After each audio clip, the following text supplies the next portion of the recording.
So, if thoughts are not the cause of our feelings, then there's an obvious question with that. Why is CBT or cognitive therapy such a predominant and the dominant mode of therapy over the last decades? And why does it then sometimes help or seem to work? Imagine it this way. Our old wounds from the past and the tension that produces in the body from it being stuck is like carrying around a gas can. Picture one of those propane tanks that's full and it can get pretty heavy. It's like carrying that around, and there's an opening there, and somebody lights a match. There may be an explosion. This is what it's like in our lives when we get what we call triggered, meaning something happens out here and I get this huge explosion of emotional material that may come out in awkward ways or in a way that I wasn't intending or has negative consequences. We tend to first blame the match, the person that lit the match or the match, because it sure seems that way. All we're noticing is a match got lit and then there was an explosion inside. So obviously it must have been that caused it. When what we realize as we go through psychological healing process is, wait a minute, I've got a lot of old stuff from the past and things can trigger it, and it can be a lot hotter and bigger of an explosion than it might be for somebody else with the same situation or me in a different situation. So we start to notice that the variable is ourselves. So it's about the gas that we're carrying around and our need to get that emptied so that when triggers occur, it becomes just a match. It's a lot easier to handle just a match. You can figure out a way to blow it out. It's a lot easier than handling the explosion of a gas can. So over time, the more work we do to empty that gas can out, then there's nothing there left to explode. That's kind of the process of recovery from our old woundedness. What needs to be recognized is that thoughts are the number one trigger. That's what makes it look like the explosion is being caused by the thought. Thoughts are like like digging a well or a tunnel down to something deep underground. Think about what happens in an oil drilling situation. They keep drilling down, and when they hit the pocket, it's got so much pressure and so much power there that it comes flying to the surface and just spewing oil out all over everywhere. Well, digging the tunnel didn't cause the existence of the oil and its explosion to the surface.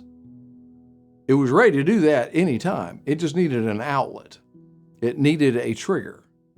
So our thoughts are the same relationship to our feeling body.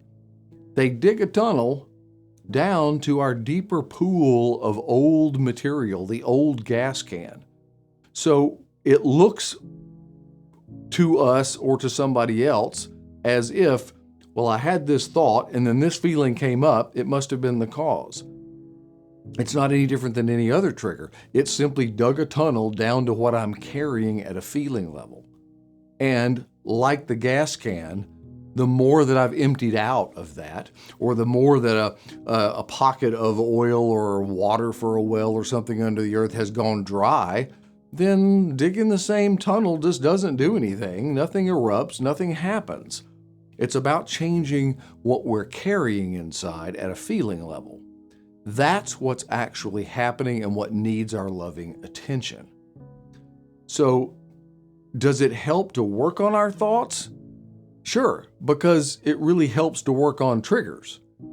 An analogy would be if I'm, say, an alcoholic, I might get triggered being in a bar. So probably I don't want to hang out there all the time. It might be that I've recovered so much that I could go sit in a bar all day long and never have a single trigger. That's if I've got a lot of recovery under my belt and there's just not much there left to trigger. But in general, probably it's not going to be the place I'm going to want to go hang out. Let me just go sit and be with as big of triggers as I could find as a way to spend my day. That's a little exhausting. Welcome to the world of our thoughts. If my thoughts are continually acting as triggers and pulling stuff in a way that keeps a problem, then I might not want to be hanging out with those same thoughts all the time.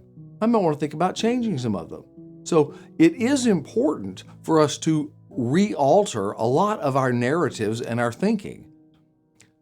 But that doesn't mean that it's causing the issue of how we feel. It's digging a tunnel to something that is ready to erupt. That, like most triggers, is also something we need to see a lot of times as a gift, to notice. It's then something we might want to change, but notice, oh boy, every time this happens, this gets triggered. Another analogy would be, let's say that we're walking down the street at night in the dark, and there's something a little bit strange up ahead. Somebody maybe is a little bit in the shadows. I can't really tell. If I'm carrying an old experience from my past where I got attacked in the dark or something really bad happened, and I actually know this one personally, then it's not going to take very much of noticing something like that and the thought, oh, somebody's ready to attack me. Something bad's about to happen, to bring up an entire wave of all kinds of feeling states. Heart racing and sweating and anxiety, all that is very likely going to follow.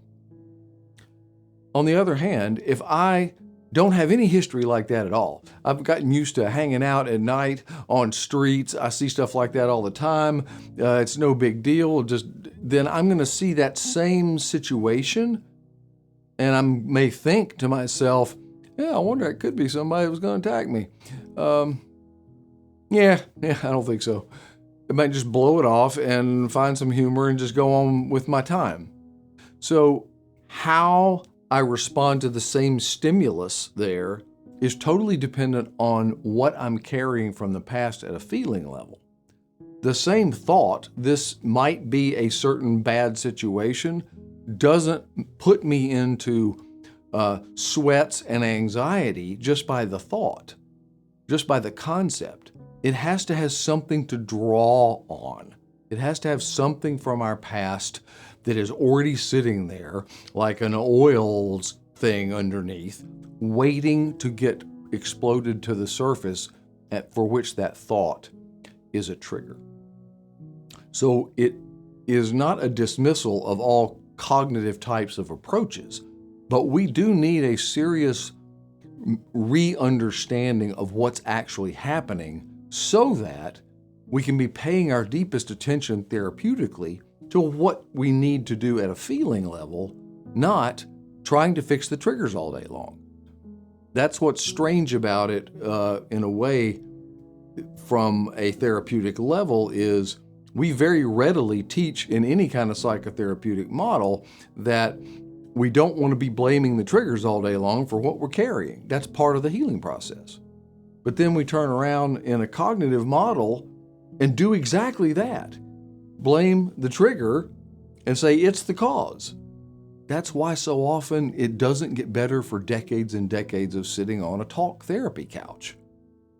So we need attention to both, but the primary thing that's needing our attention is the gas can we're carrying of old feelings that need to be emptied out And that occurs by being in safe support and being able to feel our way through those old wounded places.